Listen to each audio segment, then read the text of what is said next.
വരൂ, പോലീസായിരിക്കും.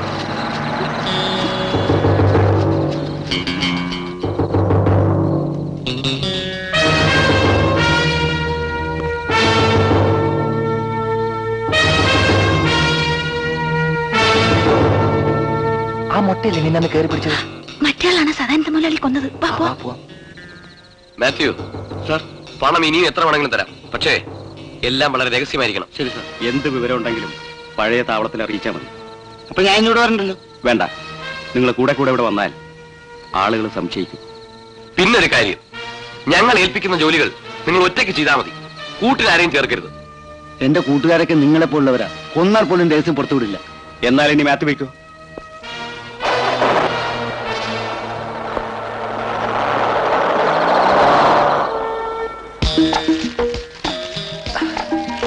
ഇനിയിപ്പോ എന്ത് ചെയ്യേണ്ടത്? കാട്ടിലും നാട്ടിലും നിൽക്കാൻ നിവൃത്തിയില്ലാതായല്ലോ. നമുക്ക് പോലീസിനെ വിവരം അറിയിച്ചാലോ? അച്ഛന്റെ കാര്യം ഓർത്തിട്ടാണ് എനിക്ക് പേടി. അച്ഛൻ കുറ്റം ചെയ്തിട്ടല്ലേ? ശിക്ഷ അനുഭവിക്കട്ടെ. ഇങ്ങനെ ജീവിക്കുന്നതിനേക്കാൾ നല്ലത് ആത്മഹത്യ ചെയ്യാണ്. അതിന് നമ്മൾ ജീവിക്കാൻ തുടങ്ങിയിട്ടല്ലേ ഉള്ളൂ. അതിനു മുമ്പ് ആത്മഹത്യയെ കുറിച്ച് ചിന്തിച്ചാലോ? രാജിന്റെ മനസ്സ് പോലെയല്ല എന്റെ മനസ്സ്. ഇന്നു മുതൽ നമ്മൾ ഒരേ മനസ്സും ഒരേ ശരീരവുമായിട്ട് ജീവിക്കണം. അതിനിത് വീടാണോ? മിണ്ടല്ലേ, വല്ല മൃഗങ്ങളും കേൾക്കും.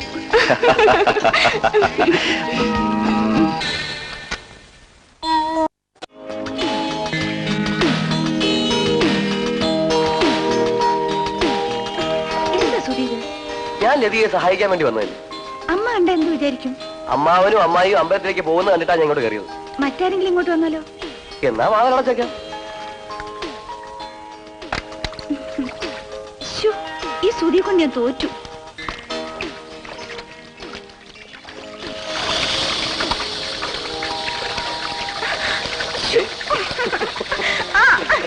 വീട് സുധി, എന്ത് ഇത്?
ഓടി വാടാ എന്റെ കാല്. എന്താ എന്താ കരയുന്നേ? മോളെ എന്റെ കാല് ഈ കല്ലിനിടെ കുടുങ്ങിപ്പോയി മോളെ. കാല് വലിക്കല്ലേ, ഞാൻ ഈ കല്ലിളക്കി മാറ്റാൻ പറ്റുമോ നോക്കട്ടെ.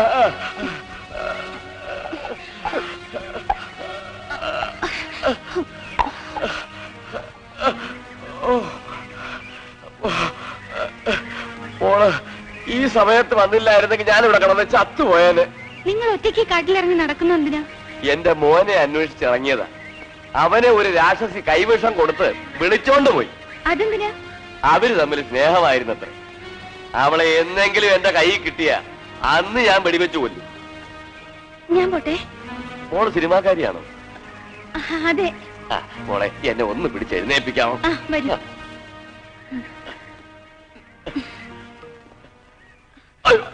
പതുക്കെ.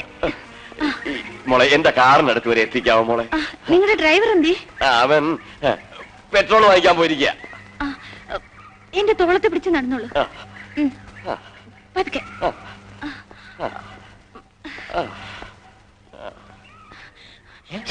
ആരാ? രാജന്റെ അച്ഛൻ.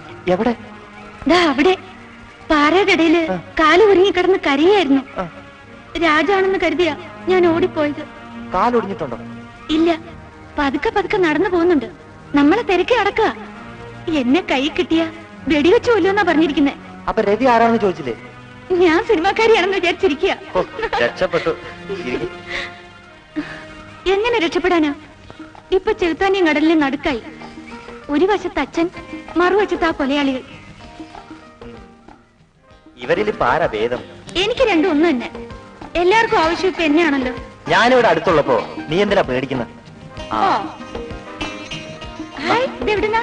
ഈ കാട്ടിലൂടെ ഒക്കെ ചുറ്റി നടന്നിട്ട് തിന്നാൻ കൊള്ളാവുന്നതായിട്ട് കിട്ടിയത് ഈ പേരയ്ക്കും മാങ്ങ.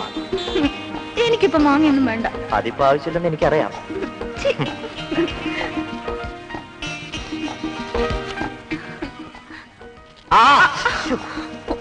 സോറി, കഴിക്കും.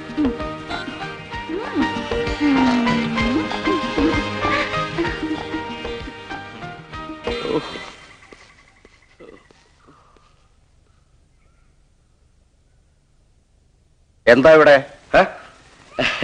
വെറുതെ കാട് കാണാൻ ഇറങ്ങിയതാ. കയ്യിൽ എത്ര രൂപയുണ്ട്? അയ്യോ ഒന്നുമില്ല. ഉണ്ടായിരുന്ന മുഴുവൻ പെട്രോൾ വാങ്ങിക്കാൻ കൊടുത്ത് വിട്ടിരിക്കുക. നുണ പറയരുത്. സത്യമായിട്ടും ഒരു സാധനം ഞാൻ കൂടുതൽ കൊണ്ടു നടക്കാറില്ല. ആ വാച്ചിങ് കഴിക്ക. വേണോ? അഴിക്കടാ. തന്നേക്ക.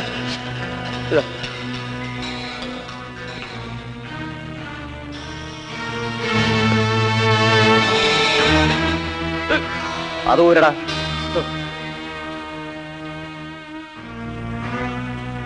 മാലയില്ലേ? ഉണ്ട്. ഊരടാ. ഇനി എന്റെ ഈ കണ്ണട മാത്രമേ ഉള്ളൂ കയ്യില്. പവർ ഗ്ലാസ് ആണോ? അതെ. ആ, അത് അതിനടുത്തോ. പിന്നെ ഒരു കാര്യം, നമ്മൾ തമ്മിൽ നടന്ന ഈ ഇടപാട് പുറത്താരും അറിയരുത്. ഇതെന്തൊരിടപാട്? പിടിച്ചുപറിക്കാരനാണെങ്കിലും അവന്റെ ഒരു അന്തസ്സും അധികാരവും കണ്ടില്ലേ?